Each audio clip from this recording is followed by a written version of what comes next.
For the first time in more than 6 weeks, the Cavaliers are nearly at full strength. Point guard Darius Garland, who broke his jaw December 14th in Boston, is expected to return and will play on Wednesday against the Detroit Pistons. Garland's return is another boost for the surging Cavaliers, who have gone 15-4 with Garland and forward Evan Mobley out for nearly 2 whole months. They have won 10 of their last 11 to move within 2.5 games of the Milwaukee Bucks for the 2 seed in the Eastern Conference, and Mobley has also returned on Monday night in a win over the LA Clippers. Garland, now in his 5th season, is averaging 21 points, 6 assists in 20 games before getting hurt. Garland broke his jaw on what looked like a run-of-the-mill play. While driving to the basket, Garland banged the right side of his face into Celtics center Kristaps Porzingis and suffered a fracture that required surgery. Garland's jaw was wired shut for a month, restricting him to liquid diet. In the past 2 weeks, he has been able to build strength and put on some of the weight that he lost during his recovery. Like Mobley, Garland's minutes will be limited as he works to his way back.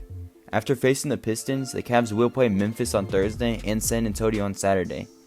The Cavs have been able to play this well in the absence and are currently the 4th seed in the Eastern Conference with a 28-16 record in their first 44 games. They are in the middle of a 2-game winning streak and have gone 9-1 over their last 10 games.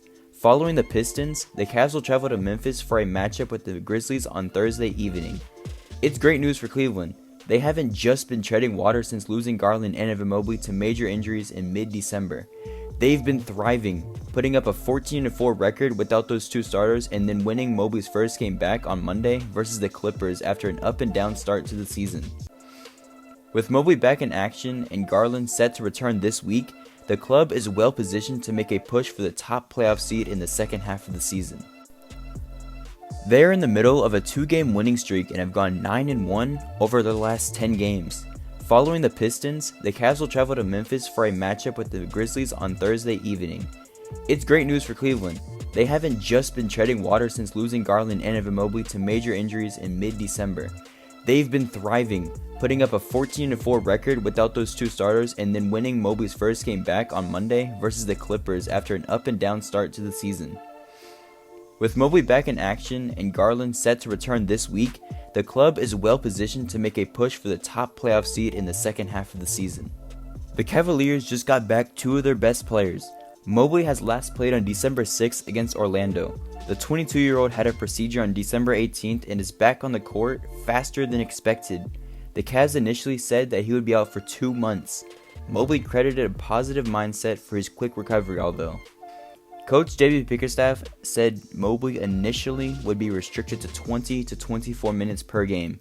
He played 20 minutes on Monday night, contributing to 10 points, 9 rebounds, and a steal. He had some strong moments and a few in which he showed some rust from his layoff. In the second quarter, he grabbed a rebound, dribbled the length of the floor, and knifed through the Clippers' defense before dunking. His first points since December 6th. One of the NBA's premier interior defenders, the 6'11" Mobley was averaging 16 points, 10.5 rebounds, and 3 assists, and 1.7 blocks in 21 games before getting hurt. The former USC standout was the number 3 overall pick in the 2021 draft. Garland, who recently had the wiring removed from his jaw, is nearing a return. Cleveland's offense changed while Mobley and Garland were out. The Cavs shot more threes, improved their ball movement, and played at a way higher tempo. Bickerstaff did not expect the Cavs to have any drop-off of Mobley back and said that they were going to encourage him to shoot more from the perimeter.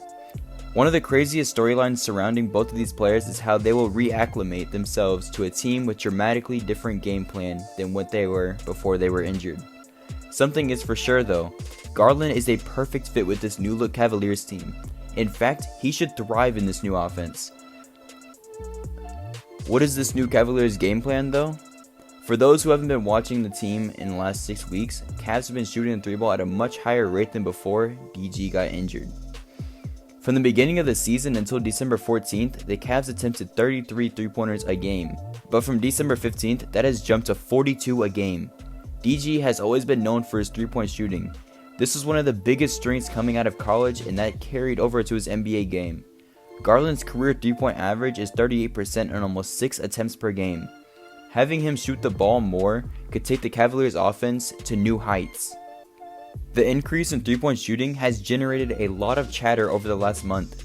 However, there is another byproduct of this new focus, which is Cleveland's new fast pace of play. Another one of Garland's strengths is his speed and playmaking ability in transition.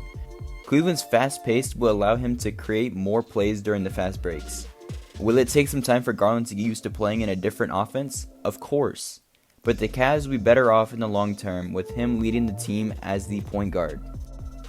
While Cleveland is certainly happy to be getting its young stars back in the fold, integrating them is fully going to be a somewhat awkward process. The Cavs are the hottest team in the NBA right now. They have just went 15-4 in the games that Garland missed, and reintroducing him and Mobley into the fold is going to have a trickle-down effect on the rest of the roster. The emergence of Sam Merrill as one of the NBA's best shooters has been a key part of the resurgence, for instance. Yet when Mobley turned back on Monday, he played only 7 minutes against the Clippers. Will this role be maintained now that Garland is back and presumably playing major minutes? And how will Donovan Mitchell, who has thrived as Cleveland's only high-usage ball handler, adjust to being back in a timeshare with Garland? These are questions the Cavs will have to answer with time, but they've discovered a winning formula over the past month or so without them. That formula has been a success for the Cavs, so figuring out how to successfully integrate Garland and Mobley within it will be the key if Cleveland is going to keep up all of this recent winning.